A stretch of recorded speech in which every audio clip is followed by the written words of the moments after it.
Dans l'actualité de ce mardi, la troisième fois sera la bonne. Le député Seydina Fall a réapparu à la section de recherche de la gendarmerie. Après un rapide échange avec les enquêteurs, Bougazeli est convoqué à nouveau demain à 16 h. Il n'est pas en fuyard selon son avocat Maître El Hadj Diouf, vous l'entendrez. Le comité intersyndical des travailleurs du Sénégal sonne le branle-bas. Les travailleurs vont déposer un préavis de grève demain, mercredi. Ils exigent la signature du décret fixant l'organigramme. Plus de détails dans cette édition. L'actualité de ce mardi, c'est aussi ces blouses blanches qui voient rouge. L'association des internes et anciens internes des hôpitaux décrète 72 heures de grève. Les grévistes dénoncent un manque de considération de l'État.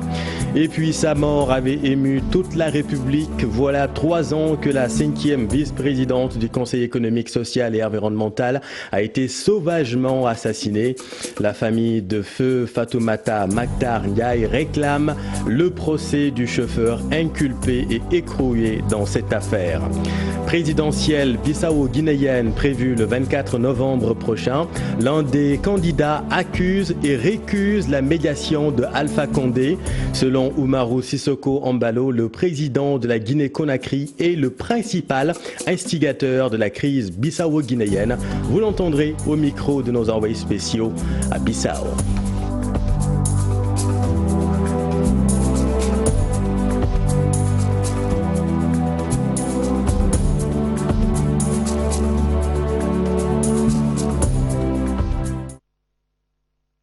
Mais d'abord, ce drame à Guédiawaye, l'on nous signale l'effondrement d'une dalle d'une salle de classe de l'école privée élémentaire, les Filao. Le bilan est de 13 blessés, nous affirme notre correspondant dans la banlieue de Dakar. Nous y reviendrons. Le comité intersyndical des travailleurs des collectivités territoriales va déposer un préavis de grève ce mercredi. Les camarades de Sidi Aliaye réclament principalement la signature du décret fixant l'organigramme, un document qui serait déjà validé par toutes les parties prenantes. Aïssatou Gueiba et Diafar Abba. Il s'agit d'une réforme de la fonction publique locale, une initiative au profit des travailleurs des collectivités territoriales.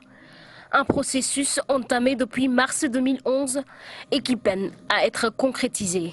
Aujourd'hui, plus de 12 000 travailleurs des collectivités territoriales mettent sur la table plusieurs revendications. Ils parlent de lenteur. Et pourtant, pour parachever cette réforme, il suffit tout simplement de mettre en place la structure de gestion chargée des effectifs et de la masse salariale des collectivités territoriales et faire signer les décrets. Faire signer le décret validé par les partenaires sociaux fixant les organigrammes types des collectivités territoriales et la migration des pensions de l'IPRES vers le FNR. 5 syndicats au total ont signé le préavis de grève. Le document sera remis au ministre du Travail ce mercredi. Ces travailleurs ont proposé un plan d'action bien défini. Demain, mercredi 20 novembre, nous allons déposer le préavis de grève. Nous allons faire des tournées d'information et de sensibilisation dans les régions. Nous allons organiser des sittings dans les différents départements. Nous allons organiser une marche nationale de protestation. Nous allons enfin organiser une grève générale. En outre, ces syndicalistes déplorent ce qu'ils appellent un manque de considération des autorités à leur égard. Ces travailleurs campent sur leur position. La défense de leurs intérêts matériels et moraux reste primordiale. 72 heures de grève des internes et anciens internes des hôpitaux. L'association a manifesté sa colère devant les locaux du ministère de la Santé. Les manifestants dénoncent des lenteurs administratives et le manque de considération à leur égard. Ils exigent des solutions dans les meilleurs délais. Maguette Souare Diallo et Pape Sangouni Mbaye. Ils étaient nombreux à manifester leur mécontentement. Pancarte à la main, l'Association des internes et anciens internes des hôpitaux du Sénégal vient de décréter 72 heures de grève. Elle décrit la mauvaise politique d'intégration de l'internat, notamment la lenteur dans les textes. On a tenu une réunion avec les directeurs de cabinet du ministre qui a reconnu des lenteurs par rapport à la finalisation des points qui ont été soulevés et au fin de leur sortie, il n'y a aucune politique de déploiement et de réinsertion professionnelle qui les est proposée. Donc ça, je pense que c'est de l'irresponsabilité, mais aussi c'est simplement un manque de respect. C'est un fait que nous déplorons. Et nous pensons que notre ministère de tutelle quand même a montré ses limites sur cette question. Parce que depuis 2 ans, nous sommes en mouvement d'humeur. Et il faut le rappeler que cette question a été toujours sur la table du ministère avec les différents présidents d'internes qui nous ont succédé. Donc pendant 10 ans, il faut dire que c'était la question phare de l'association des internes. Ces internes et anciens internes des hôpitaux sont confrontés à d'énormes difficultés, d'où cette mise en garde du secrétaire général de l'association. À notre niveau, nous pensons bien que les autorités prendront en compte nos revendications. Donc nous ne souhaiterons pas qu'il y ait cette inertie jusqu'à nous pousser à une radicalisation totale de notre mouvement. Ça, ce n'est pas notre souhait, d'autant plus que, comme je vous l'ai dit, ces internes dont nous parlons, c'est eux qui sont responsables, qui gèrent les services d'urgence dans les hôpitaux, c'est eux qui sont la cheville ouvrière du fonctionnement de notre système de santé, c'est eux qui sont au chevet des malades. Donc ces internes sont indispensables dans le fonctionnement des services universitaires et de manière générale de nos EPS. Chaque année, 45 spécialistes sortent de l'internat. L'association qui regroupe les internes se veut claire. Elle exige la résolution définitive de tous leurs problèmes. Merci Maguette. Dur d'être un nouveau bachelier. Se faire orienter relève du parcours du combattant. Le ministère de l'Enseignement supérieur promet d'ailleurs des rectificatifs suite au dysfonctionnement de la plateforme Campusen. Le directeur du Centre des réseaux et systèmes d'information admet un bug informatique mais rassure les 54 415 bacheliers qui sont en attente d'orientation. Aminata Mbaresso. Ils sont 54 415 candidats à avoir obtenu le premier diplôme universitaire. De nouveaux bacheliers qui devront être orientés dans les universités et instituts publics sénégalais. Pour rappel, cette année, le gouvernement du Sénégal a pris la décision d'orienter tous ces bacheliers dans les universités et instituts publics sénégalais. Seul hic, la plateforme campusen.sn mise à la disposition des bacheliers pour les orientations présente quelques dysfonctionnements. C'est d'ailleurs ce qui a motivé la sortie de certains parents et bacheliers pour avoir d'amples informations. Pour remettre de l'ordre et rassurer les parents et bacheliers, le ministère de l'Enseignement supérieur demande aux postulants de prendre en compte la deuxième orientation à la place des premières orientations qui n'avaient pas pris en compte certains paramètres. Toujours dans le communiqué du ministère, des consignes sont également données. Elles consistent premièrement à valider la première offre si elle convient aux demandeurs et entamer le processus d'inscription à l'université demandée. Deuxièmement, c'est de ne rien faire en attendant le traitement des listes d'attente. Et troisièmement, c'est de renoncer à la proposition d'orientation et attendre les listes d'attente. Toujours dans ce nombre total de bacheliers, les 45 584 seront orientés dans les universités publiques et les instituts supérieurs d'enseignement professionnel. Le nombre restant devrait être réparti dans des instituts comme le CESTI, l'École supérieure polytechnique ou même l'EBAD, entre autres. Cette fois, il était bien présent à la section de recherche de la gendarmerie. Le député Seydina Fall s'est présenté accompagné d'un de ses avocats, Maître El Hadj Diouf. Selon la Règle Noire, son client n'est pas un fuyard. Bouga est venu en compagnie de son avocat, Maître El Hadj Diouf. Nous sommes venus ensemble. Nous avons été bien reçus par le commandant la section de recherche, le commandant Meng, avec son staff. Et le commandant a fixé la date d'audition de M. Seydina Fall Bougazeli à la date de demain 20 novembre 2019 à 16h. C'est tout ce qu'on peut vous dire pour le moment. Donc demain, M. Fall sera entendu. À noter que Bougazeli maintient le flou à propos de sa supposée démission au poste de député.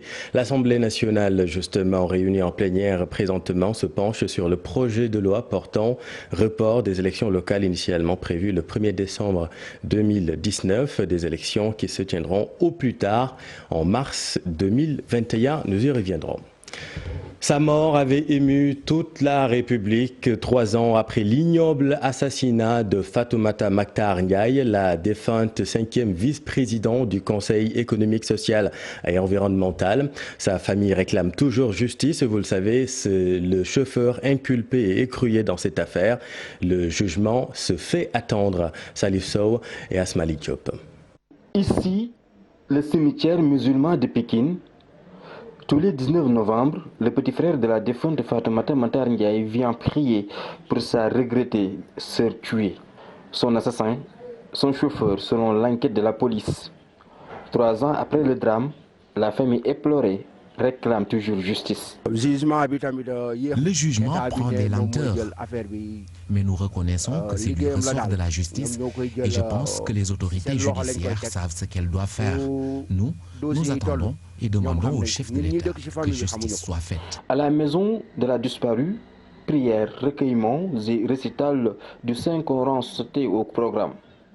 L'ambiance est lourde, la demande ici reste la même. Que justice soit faite, que justice soit faite, que justice soit faite. C'est ce message que je lance à l'État et à la nation toute entière. Le meurtrier a dit qu'il a des complices. C'est lui qui l'a dit. Nous n'en savons absolument rien. Sans doute qu'il cherche à les protéger. Fatoumata Mactar Ndiaye, 5e vice-présidente du Conseil économique, social et environnemental, coordonnatrice des femmes Benno Bokk Yakaar du département de Pékin, a été tuée par son chauffeur. Raconte-t-on. Merci Salif. Colette Senghor, veuve du président poète, est décédée lundi à Verson, en France, à l'âge de 94 ans. Suite à ce rappel à Dieu, amis, parents et proches parlent d'une grande perte dans leur témoignage. Ils se rappellent une belle femme élégante, proche de son époux. Même après la mort de Léopold Sédar Senghor, Colette Senghor continuait à être apprêtée. Reportage Ibou Diouf, Tierno Laurent Mendy. Ils l'ont tous connu, aimé et côtoyé. La disparition de Colette Senghor a laissé un grand vide, comme l'illustrent ses retrouvailles spontanées. Alors ce que je peux vous dire, c'était une femme discrète, une femme avec beaucoup de classe et une femme femme qui a toujours été auprès de son mari. Colette était une grande dame, vertueuse, très douce, très belle. Je crois que les Sénégalais ont gardé d'elle une femme très élégante, très discrète. Parents, amis ou proches, ils parlent de l'épouse de l'ancien président Senghor avec beaucoup de regrets. C'était sa fidélité, la mémoire, comment elle a entretenu la mémoire de son époux, comment elle lui a fait apprécier la normandité. Perte pour nous. Colette était une grande dame, vertueuse, très douce, très belle. Je crois que les Sénégalais ont gardé d'elle une femme très élégante, très discrète. C'est une grande dame qui disparaît aujourd'hui et qui a beaucoup aimé son mari et qui a tout fait pour que son mari quitte le pouvoir le plus rapidement possible.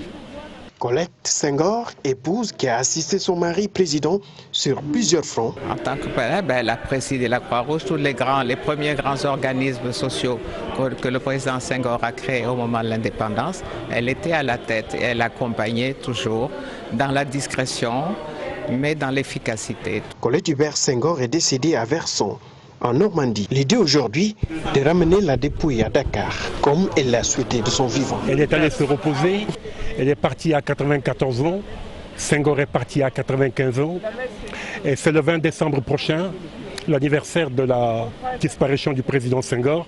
Je pense que Senghor doit être très heureux aujourd'hui, parce qu'enfin, Colette l'a rejoint. Je suis heureuse qu'ils soient réunis tous les trois parce qu'elle a eu cette fracture dans sa vie avec la perte de son fils, dont tout le monde se souvient.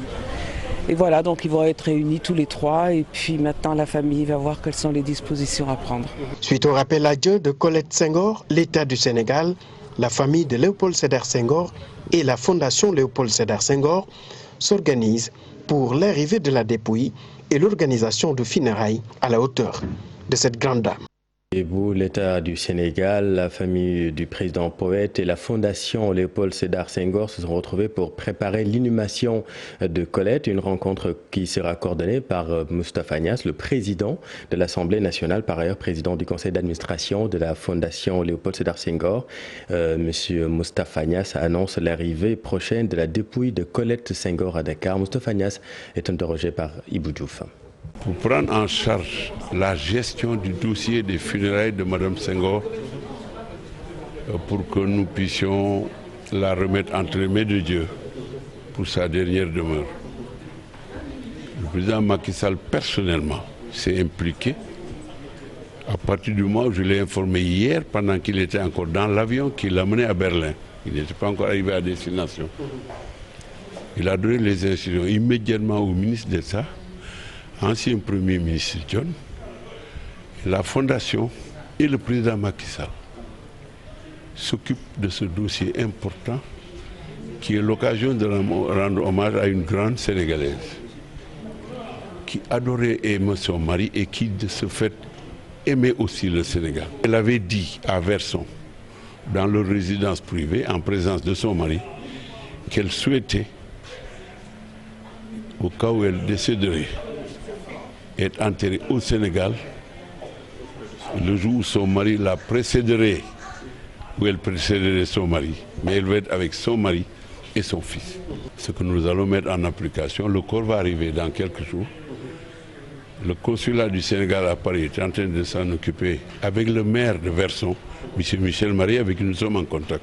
Depuis hier que la nouvelle est arrivée, nous sommes tous mobilisés. Voilà la raison de notre présence ici, au siège de la Fondation Léopold Senghor. Nous avons pris 9 mesures pratiques pour réaliser cet objectif, c'est de lui rendre hommage et d'aller la mettre avec son mari et son fils. Parlons de toute autre chose à présent. Il existe une unité d'urgence au centre de santé de Bambey. Désormais, cela va permettre de trier et de définir les urgences vitales pour une organisation plus efficace. L'initiative est motivée par la recrudescence des accidents sur l'autoroute Ila-Touba et la Nationale 3. Voyons tout cela avec Babacar Diouf et Ndongo Ndiaye. 2 objectifs majeurs sont à l'origine de la création du centre d'urgence dans le centre de santé de Bambey. D'abord, ça va nous permettre de trier les malades. Parce qu'il y a les malades qui viennent, si on ne les trie pas pour savoir quelle est l'urgence vitale, on ne pourra à prendre à chaque moment les malades. Voilà pourquoi il est impératif qu'on mette ce service en place pour qu'on puisse trier les malades et qu'on puisse abréger aussi le temps d'attente. La route là est accidentogène. Même l'ancienne route, les gens utilisent, on voit beaucoup d'accidents là. Il y a aussi Ila-Touba qui est venu s'ajouter en fait par rapport aux accidents de la route. Donc je pense que si les patients font des accidents, je pense qu'ils pourront bien pris en charge ici. Pour mieux faire face aux problèmes de santé de la communauté, le comité de développement sanitaire pense qu'il y est aujourd'hui temps de procéder à la mutation du centre en hôpital de niveau. C'est la nécessité de mettre sur pied le nouveau service d'accueil des urgences. Mais ça aussi, ça entre dans le cadre de la prise en charge efficace des malades. Mais il va falloir aussi qu'il y ait un bloc opératoire. Ça, c'est une demande de la population de Bambey et que le niveau du centre de santé soit aussi relevé à un EPS. En ce premier jour d'ouverture du centre d'urgence, les longues files d'attente devant les portes des médecins ont disparu. Merci Babacar. Pour un meilleur système agroalimentaire, des organisations de la société civile, des organisations paysannes et institutions de recherche se sont donné la main pour développer l'agroécologie au Sénégal. Pour le docteur Saliou Ngom, chercheur à l'ISRA, la transmission agroécologique fait partie des 5 initiatives majeures du plan Sénégal émergent. Monsieur Saliou Ngom est interrogé par Maguette Souare Diallo et Pape Sangoni Mbaye. L'agroécologie, je ne dis pas que c'est un concept nouveau, mais c'est un concept qui est arrivé à l'heure. Pourquoi? Parce que nous sommes dans un environnement, d'un système de production assez dégradé, aussi bien qui affecte la santé humaine et la santé animale. Et aujourd'hui, je pense que si des acteurs se réunissent pour proposer un plan stratégique pour aborder, je veux dire, l'agriculture écologique au niveau du Sénégal, c'est un grand jour. Et là, ce n'est rien d'autre que pour répondre de façon efficace et efficiente à la politique du chef de l'État, son Excellence M. Macky Sall, qui s'est prononcé sur l'agroécologie.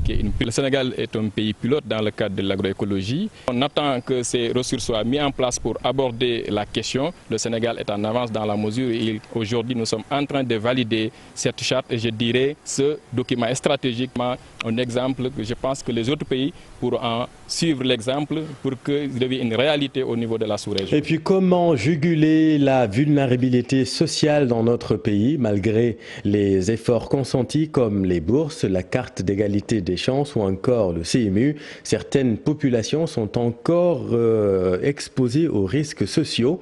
Alors pour accentuer la protection sociale, notre pays devra disposer d'un système de protection sociale adéquate d'ici 2035. La réunion du comité interministériel de pilotage de la stratégie nationale de la protection sociale s'est tenue ce matin. On est tous là avec Mohamed Samb et Mohamed Djeng. Comment faire face aux défis majeurs de protection sociale? La pauvreté et la vulnérabilité des populations inquiètent. La délégation générale à la protection et à la solidarité nationale fait une évaluation de la politique publique menée dans ce sens. Il y a différents programmes qui ont été déroulés.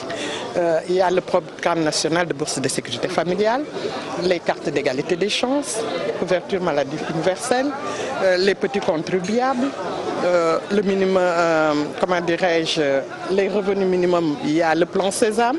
Tout ça, vous voyez, ce sont des projets, des programmes qui ont été évalués ici en comité interministériel de pilotage. Et nous avions vu les difficultés que nous rencontrions pour pouvoir les résoudre et aller de l'avant. Malgré les résultats encourageants déjà obtenus, il reste tout de même beaucoup de choses à faire. Les démarches peuvent être effectuées, mais si les ressources ne suivent pas, c'est-à-dire si l'État central, dans le cadre des arbitrages budgétaires, ne met pas suffisamment de ressources dans la mise en œuvre de ces politiques publiques, nous allons assister et de façon récurrente, tel que dans le cadre par exemple de la couverture maladie universelle ou dans le cadre de la mobilisation à temps des bourses de sécurité sociale, des filets sociaux, des bourses familiales, nous arrivons à un certain nombre de retards. Pour la réalisation de sa vision d'ici 2035, le Sénégal va disposer d'un système de protection sociale qui sera ancré dans la culture sociale et garanti par l'État à travers des lois. La réponse militaire n'est pas la panacée en zone de conflit. Selon le directeur régional adjoint du CICR, 5 millions de personnes dans la région du Sahel n'ont pas accès à l'assistance humanitaire. Le comité international de la Croix-Rouge a participé au deuxième et dernier jour du forum de Dakar sur la paix et la sécurité. Suivons Patrick Youssef du CICR. Le forum de Dakar, permettre à une organisation humanitaire comme le CICR d'être là, de prendre la parole, d'assurer un espace humanitaire dans le dialogue qui est centré sur la paix et la sécurité, de rappeler que les réponses militaires seules ne sont pas suffisantes, de voir effectivement que plein d'autres organismes réfléchissent comme nous à proposer d'autres solutions. Au-delà des statistiques, il y a des hommes et femmes qui malheureusement sont en détresse aujourd'hui à cause des décisions prises, que ce soit par les gouvernements ou les groupes armés, de répondre militairement à des situations de conflit. Et ces personnes-là sont nombreuses à ne pas avoir eu aucune assistance. On parle de 5 millions de personnes ont besoin d'assistance humanitaire dans la région du Sahel. On s'adresse à tous les acteurs qui soutiennent aujourd'hui par exemple le G5 Sahel, à tous les acteurs qui viennent en aide, qu'elles soient militaires ou stratégiques, aux États du Sahel, au Mali, au Niger, au Burkina. Alors maintenant, en Guinée-Bissau, Oumarou Sissoko Embalo, l'un des candidats les plus en vue de la présidentielle bissau-guinéenne prévue le 24 novembre prochain, considère que le président Alpha Condé est comme le principal instigateur de la crise que vit son pays. Pour lui, le chef de l'État guinéen, désigné médiateur par la CEDEAO, se cache derrière l'instance sous-régionale pour déstabiliser la Guinée-Bissau. Oumarou Sissoko est interrogé par nos envoyés spéciaux là-bas en Guinée-Bissau. Guinée-Bissau, c'est parti du CEDEAO. Pour nous, CEDEAO, c'est l'organisation sous-régionale africaine qui fonctionne, mais que toutes les autres, malgré que j'ai le respect pour toutes les autres organisations, mais la commission de CEDEAO ne peut pas permettre qu'Alpha Condé se cache derrière la commission pour nous imposer les choses qu'elle veut. Ça, c'est inacceptable. Guinée-Bissau, c'est un pays souverain, c'est pas république des bananes aux bananiers. C'est pour cela que tous les forces vives, les candidats Marouvage, moi, Carlos Gomez, Nounou Nabian, Afonso Té, et le plus grand calibre des candidatures a refusé cette stratégie de CEDEAO parce qu'on sait, on voit les visages cachés derrière cette décision. Alpha, depuis qu'il était autonome, que Marouvage est venu, il a foutu tout le bordel ici, tous les pagailles, c'est Alpha Condé qui l'a exporté ici. Ici, c'est pas la République bananière. Guinée-Bissau, moi en tout cas, si je suis élu, comme tu as vu la population et la foule qui me soutient, Guinée-Bissau, je vais les stabiliser. Ce ne sera plus jamais la République des bananiers qui n'importe qui fait n'importe quoi. Et parlons un mot de sport avant de clôturer cette édition. Motocross, Moussa Marzouni chez les juniors, Stéphane Wan chez les seniors. Les lauréats de la deuxième journée du championnat national motocross. Wan qui monte sur la première place du podium en remportant les trois étapes de la course grâce à son nouveau équipement, nous dit Cheikh Sadibou Diarra. Du changement et de la confirmation sur les podiums lors de la deuxième journée du championnat national de motocross. C'est les seniors. Stéphane Wan a pris sa revanche sur Jérémy Menento en terminant premier de la course sur le parcours sablonneux de Lagrose. En fait, pour la première course, j'avais la FX, c'est une moto un peu différente de celle avec quoi je roulais d'habitude, qui était de 2017. Et là, grâce à CFAO, j'ai eu la toute nouvelle Yamaha YZF 450 2020, donc ce qui se fait de mieux. Et je pense que ça m'a beaucoup aidé pour cette course. Pour les 6 autres courses à venir, bon, on ne sait pas si on va réussir à faire encore premier à chaque fois parce qu'il y a pas mal de pilotes qui n'étaient pas présents aujourd'hui. Il y a Johan qui va passer en 450, il y a Julien qui va sûrement revenir, Loïc Bélarger et Pierre Senghor qu'on attend, mais je suis sûr qu'il va revenir et que ça va être un très bon compétiteur. Chez les juniors, Moussa Marzouni garde le leadership avec déjà une relève fraternelle en gestation. Son petit frère de 11 ans, Karim, a terminé 3e de la course. Moussa, il est prêt pour être champion, mais Karim, il n'est pas encore prêt. Mais d'ici 2 ans, Inch'Allah, le champion du Sénégal, Inch'Allah. Non, il n'est pas bon, parce qu'à son âge, c'est normal. Ouais, il a 11 ans, c'est normal. Bon, on le prépare pour être le futur champion. Une concurrence en vue pour le bien du championnat national de motocross. La prochaine journée, c'est le 15 décembre à Lagrose, avec une course de 4 heures non-stop.